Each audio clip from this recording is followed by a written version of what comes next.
आइए दोस्तों, अब हम लोग आज देखते हैं मोहार मेथड यूनिट थर्ड एनालिसिस का। ये कई बार आया है एग्जाम में। जैसे देखिए मोहार मेथड क्या कहता है। In this method silver nitrate यानी AgNO3 solution use a titrant for the determination of chloride and bromide ion in the presence of potassium chromate ion. In this method, end point is detected by the formation of colored precipitate. मतलब कहना ये चाहता है कि मोहार method में क्या होता है, सिल्वर नाइट्रेट जो होता है वो टाइट्रेंट के रूप में यूज किया जाता है। और किसके लिए किया जाता है, क्या ज्ञात करने के लिए, पोटेशियम और यानी हमारा क्लोराइड और ब्रोमाइड आयन की उपस्थिति को ज्ञात करने के लिए कहते हैं। और इसमें इंडिकेटर क्या प्रयोग किया जाता है, हमारा पोटेशियम क्रोमेट इंडिकेटर। इतना मतलब मोहार मेथड में लिखा जाएगा। अब इसके प्रिंसिपल पे आइए हम लोग डिस्कशन कर लेते हैं। इसका प्रिंसिपल क्या कहता है, पहले देखिए फर्स्ट AgNO3 यानी जो हमने स्टैंडर्ड लिया था AgNO3 react with sodium chloride. यहाँ पे आप सोडियम क्लोराइड बजाय पोटेशियम क्लोराइड भी रख सकते हैं, कोई दिक्कत नहीं है, दोनों में एक ही समान चलता है नियम। And form the white colour precipitate.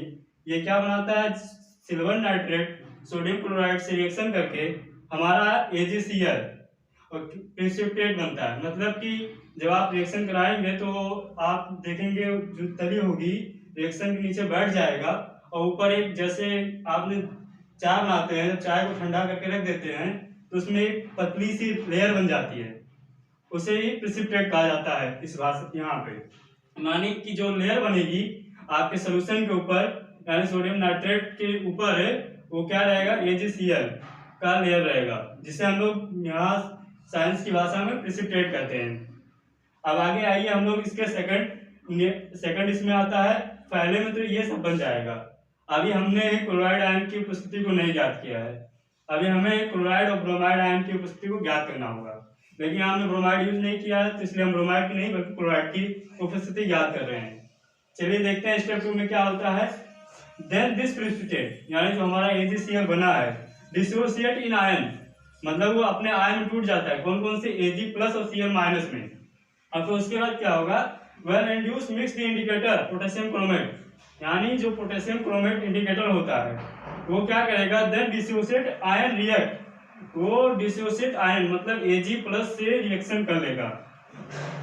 Ag plus react करेगा किसके साथ, क्रोमेट आयन यानी पोटेशियम के साथ नहीं बल्कि इसके क्रोमेट आयन से रिएक्शन करता है। And produce reddish brown colour of AgCr4 यानी सिल्वर क्रोमेट। यानी हमारा ये क्या बना देता है, इससे रिएक्शन करके Ag प्लस हमारा क्रोमेट आयन से रिएक्शन करेगा और वो बनाएगा Ag2Cr4। अब इसके हम लोग देखते हैं कैसे ही इसका मतलब लिखा जाएगा, उसके बारे में हम लोग अब डिस्कशन करते हैं। जैसे मैंने आपको स्टेप 2 बता दिया, यहाँ पे इसका केमिकल रिएक्शन लिख दिया, इसका केमिकल रिएक्शन अभी बाकी है, मैं इसके केमिकल रिएक्शन को लिख देता हूँ, तो इसके बाद आपको इसका आगे ले चलेंगे हम लोग।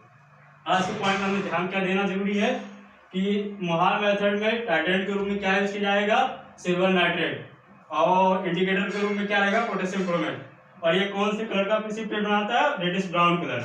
और मतलब पहले स्टेज में क्या होता है, सिल्वर आयन रिएक्ट करता है सोडियम क्लोराइड से, और ये कौन सा व्हाइट कलर का प्रिसिपिटेट बनाता है, व्हाइट कलर मतलब AgCl का प्रिसिपिटेट बनेगा। फिर उसके बाद AgCl पर जो है आपका प्रिसिपिटेट वो डिसोसिएट हो जाएगा, इसमें आयन में Ag प्लस और Cl माइनस में। फिर डिसोसिएट आयन किससे रिएक्ट करेगा, पोटेशियम क्रोमेट से।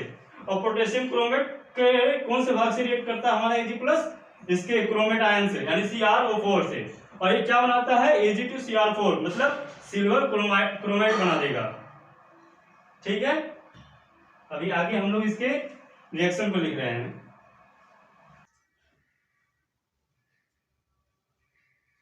आइए दोस्तों हम लोग आगे देखते हैं। जैसा कि हमने आधा वहाँ पर रोक दिया था कि स्टेप 2 के रिएक्शन को मैंने नहीं लिखा था क्योंकि जगह नहीं था, इसलिए मैंने दोबारा इसको लिखा है, बता रहे हैं कैसे। जैसे हमने पढ़ा था कि डिसोसिएट आयन मतलब कि AgCl प्लस क्या होता है, डिसोसिएट हो जाता है, यानी प्रिसिपिटेट जो हमारा AgCl है और डिसोसिएट हो गया इसमें Ag प्लस और Cl माइनस में। और उसके बाद इंडिकेटर जो हमारा है, क्या था इंडिकेटर, पोटेशियम क्रोमेट, वो भी डिसोसिएट हो गया किसमें, पोटेशियम और क्रोमेट आयन में।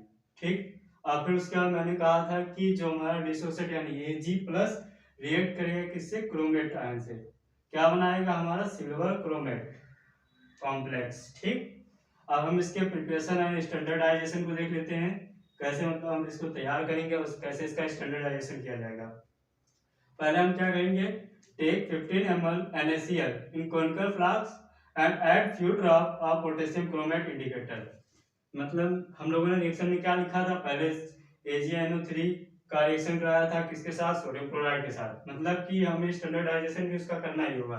अगर आप पोटेशियम क्लोराइड लिखते हैं तो यहाँ पर आपको पोटेशियम क्लोराइड लिखना पड़ेगा, ना कि आप NaCl लिखेंगे। आप जहाँ वहाँ पर अगर NaCl लिखे हैं तो यहाँ भी NaCl ही लिखना होगा, तभी आपका सही होगा। यानी हम लोग यहाँ क्या लिए थे, NaCl लिए थे, तो यहाँ हम लोग क्या लिखेंगे, टेक 15 ml NaCl इन कोनिकल फ्लास्क, और कोनिकल इंडिकेटर कहाँ डाला जाता है, कोनिकल फ्लास्क में ही।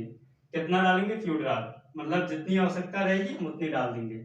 अगर नहीं आया कुछ समय बाद तो हम और एक्स्ट्रा डाल सकते हैं, इसलिए हमने यहाँ पे फ्यू ड्रॉप लिख दिया है। तो उसके बाद हम स्टैंडर्डाइजेशन करेंगे किसके साथ, सिल्वर नाइट्रेट। हम जैसा कि पता है हमको मोलार मेथड में स्टैंडर्डाइजेशन के लिए सिल्वर नाइट्रेट का ही यूज किया जाता है, हमने वहाँ पिछले भाग में बताया भी है आपको। वैसे यहाँ पर यही किया जाएगा, सेम वही ये चीज है, इंडिकेटर भी वही है, बस फर्क कितना है यहाँ पे, ये सिर्फ हमको 15 ml लेना है। फिर क्या होगा, AgNO3 solution take in burette, start titration. Titration start करेंगे तब क्या होगा, AgNO3 रिएक्ट करेगा सोडियम क्लोराइड से और फॉर्म क्या करेगा, व्हाइट कलर प्रेसिपिटेट। कौन सा प्रेसिपिटेट रहेगा, AgCl। जो हमारा प्रेसिपिटेट बना था वो AgCl का प्रेसिपिटेट था, व्हाइट कलर का।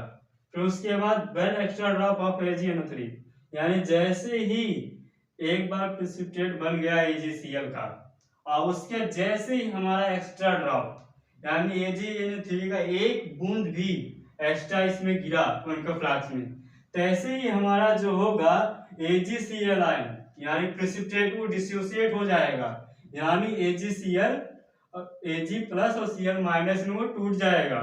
और उसके बाद क्या होगा, Ag प्लस रिएक्ट कर लेगा किसके साथ, क्रोमेट आयन के साथ, यानी react with chromate ion and form silver chromate complex, यानी Ag2Cr4 यानी सिल्वर क्रोमेट कॉम्प्लेक्स बना लेगा, जैसा कि मैंने यहाँ समीकरण में आपको बताया है ऊपर, यानी यही यहाँ पर बन जाएगा।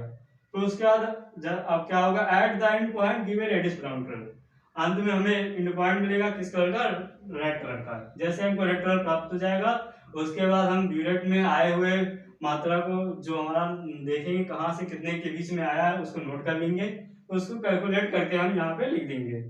The concentration of NaCl can be calculated with the help of stoichiometry, इसके द्वारा कैलकुलेट किया जाता है। अगर आपको एक हम लोगों में NaCl का हमें स्टेबलाइजेशन करने के लिए दिया है आगे, तो अगर हमें स्टेबलाइजेशन करना है NaCl का तो आप उसको मॉडिफाइड बुल्हार मेथड से भी कर सकते हैं। अगर आपका मन करे तो फैजान मेथड से कीजिए, या फिर आप मॉडिफाइड बुल्हार मेथड या फिर मोहार मेथड, जिसकी मर्जी से आप चाहें कर दीजिए, कोई गलत नहीं है। लेकिन हाँ, प्रोसीजर सेम यही रहता है, हर चीज में हमने सिर्फ सोडियम क्लोराइड का ही ज्ञात किया है, इसीलिए आप दोनों में से कोई भी लिख देंगे, परीक्षा में सब सही होता है।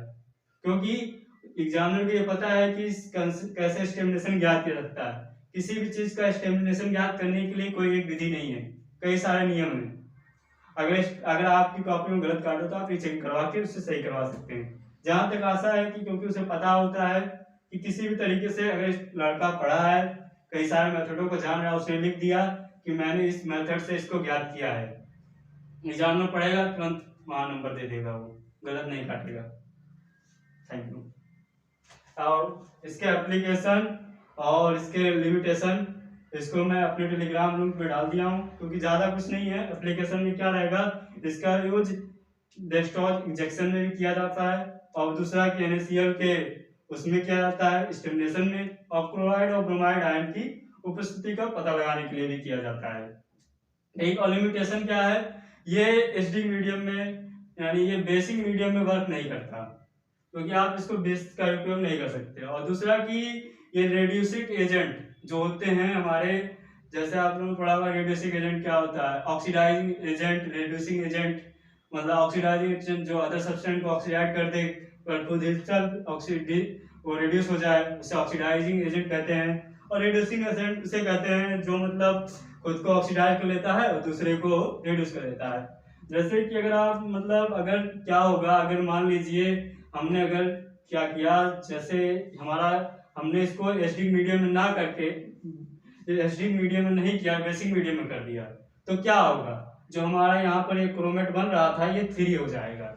इसीलिए हम रिड्यूसिंग एजेंट का प्रयोग नहीं करते हैं, मतलब बेसिक मीडियम का उपयोग नहीं किया जा सकता।